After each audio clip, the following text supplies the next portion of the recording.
Shalom Bapak Ibu dan Saudara-saudari yang dikasihi oleh Tuhan kita, Yesus Kristus.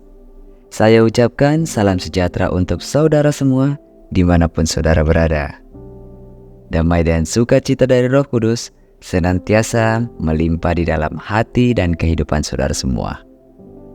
Dan pada hari ini, sebelum kita masuk ke dalam khatam pembacaan Alkitab, saya mengajak saudara semua untuk berdoa. Ya Allah, Bapa kami yang di sorga, Bapa dalam nama Tuhan Yesus Kristus, Tuhan yang senantiasa bersama kami di dalam kondisi apapun. Terima kasih Tuhan, pada hari ini kami telah diberikan kekuatan dalam menjalani kehidupan ini. Dan sekarang kami ingin khatam dalam pembacaan Alkitab.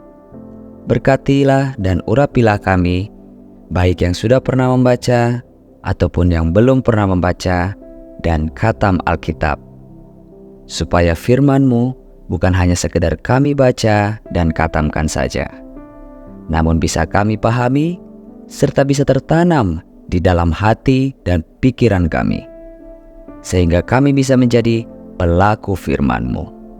Di dalam nama Tuhan dan Juru Selamat kami yang hidup, Yesus Kristus. Amin. Imamat pasal 7. Korban penebus salah. Inilah hukum tentang korban penebus salah. Korban itu ialah persembahan Maha Kudus. Di tempat orang menyembelih korban bakaran, disitulah harus disembelih korban penebus salah, dan darahnya haruslah disiramkan pada mezbah itu sekelilingnya.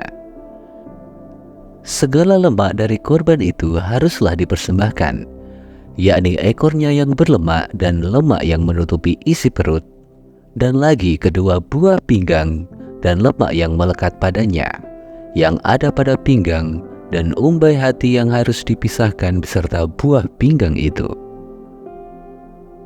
Haruslah imam membakar semuanya itu di atas mezbah sebagai korban api-apian bagi Tuhan. Itulah korban penebus salah. Setiap laki-laki di antara para imam haruslah memakannya. Haruslah itu dimakan di suatu tempat yang kudus. Itulah bagian Maha Kudus. Seperti halnya dengan korban penghapus dosa, demikian juga halnya dengan korban penebus salah. Satu hukum berlaku atas keduanya. Imam yang mengadakan pendamaian dengan korban itu, bagi dialah korban itu. Imam yang mempersembahkan korban bakaran seseorang, bagi dia juga kulit korban bakaran yang dipersembahkannya itu. Tiap-tiap korban sajian yang dibakar di dalam pembakaran roti dan segala yang diolah di dalam wajan dan di atas panggangan adalah bagi imam yang mempersembahkannya. Tiap-tiap korban sajian yang diolah dengan minyak atau yang kering adalah bagi semua anak-anak Harun. Semuanya dapat bagian. Korban keselamatan. Inilah hukum tentang korban keselamatan yang harus dipersembahkan orang kepada Tuhan.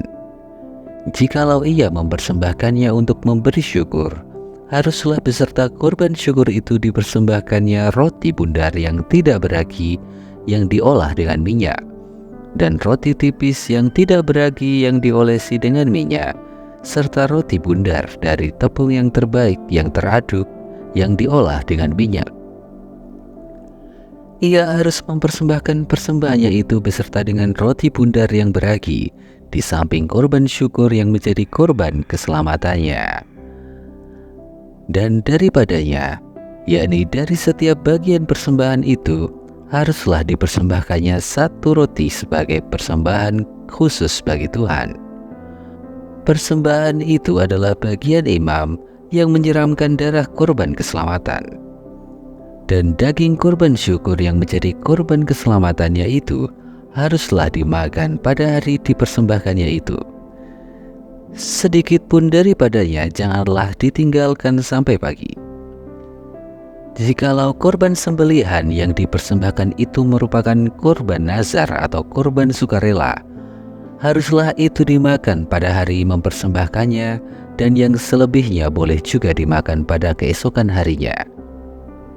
Tetapi apa yang masih tinggal dari daging kurban sembelihan itu sampai hari yang ketiga, haruslah dibakar habis dengan api. Karena jikalau pada hari ketiga masih dimakan dari daging kurban keselamatan itu, maka Tuhan tidak berkenan akan orang yang mempersembahkannya, dan kurban itu dianggap batal baginya, bahkan menjadi sesuatu yang jijik, dan orang yang memakannya harus menanggung kesalahannya sendiri. Bila daging itu kena kepada sesuatu yang najis, janganlah dimakan, tetapi haruslah dibakar habis dengan api. Tiap-tiap orang yang tahir boleh memakan dari daging kurban itu. Tetapi seseorang yang memakan daging dari kurban keselamatan yang untuk Tuhan, sedang ia dalam keadaan najis, haruslah nyawa orang itu dilenyapkan dari antara bangsanya.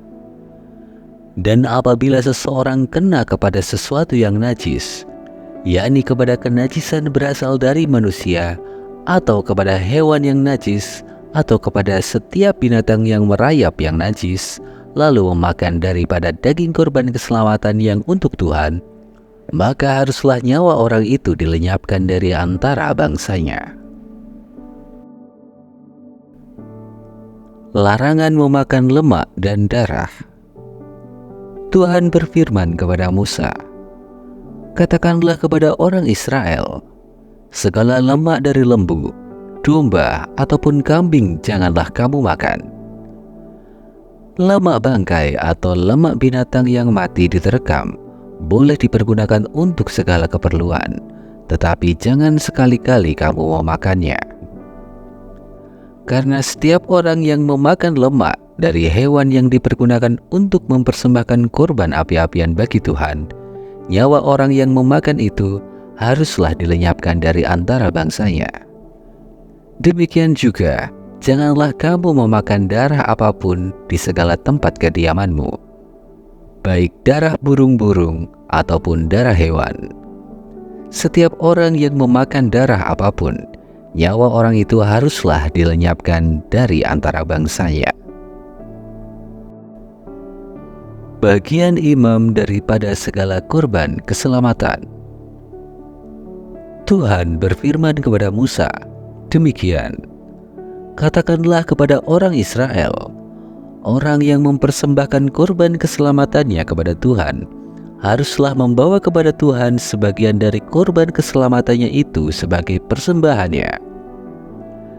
Dengan tangannya sendirilah harus ia membawa segala kurban api-apian Tuhan. Adapun lemaknya haruslah dibawanya beserta dadanya, supaya dadanya itu diunjukkan sebagai persembahan unjukan di hadapan Tuhan. Lalu haruslah imam membakar lemaknya di atas mezbah, tetapi dadanya itu adalah bagian Harun dan anak-anaknya. Paha kanannya harus kamu serahkan kepada imam sebagai persembahan khusus dari segala kurban keselamatanmu. Setiap dari antara anak-anak Harun yang mempersembahkan darah dan lemak kurban keselamatan, maka dialah yang harus mendapat paha kanan itu sebagai bagiannya. Karena dada persembahan unjukan dan paha persembahan khusus telah kuambil dari orang Israel dari segala kurban keselamatan mereka, dan telah kuberikan kepada Imam Harun dan kepada anak-anaknya. Itulah suatu ketetapan yang berlaku bagi orang Israel untuk selamanya. Itulah bagian Harun dan bagian anak-anaknya dari segala kurban api-apian Tuhan pada hari mereka itu disuruh datang untuk memegang jabatan imam bagi Tuhan. Itulah yang harus diserahkan menurut perintah Tuhan dari pihak Israel kepada mereka pada hari mereka itu diurapinya. Itulah suatu ketetapan untuk selamanya bagi mereka turun-temurun. Itulah hukum tentang korban bakaran, korban sajian, korban penghapus dosa, korban penebus salah, persembahan pentahbisan, dan korban keselamatan yang diperintahkan Tuhan kepada Musa di atas Gunung Sinai pada hari Tuhan memerintahkan kepada orang Israel mempersembahkan persembahan mereka kepada Tuhan di padang gurun Sinai.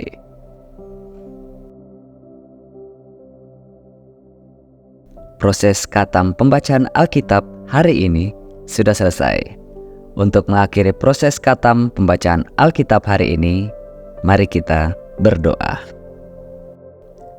Ya Allah, Bapa kami yang di sorga, terima kasih karena Engkau telah menyertai kami di dalam proses khatam pembacaan Alkitab hari ini.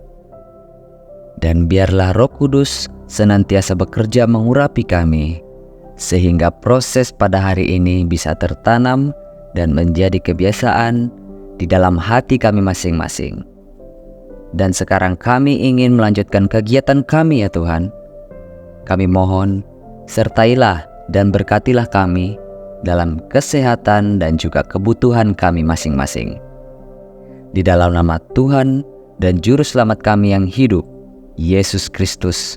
Amin. Terima kasih Bapak, Ibu, dan saudara-saudari yang telah mengikuti proses khatam pembacaan Alkitab hari ini. Sampai bertemu lagi di episode berikutnya. Tuhan Yesus memberkati kita semua.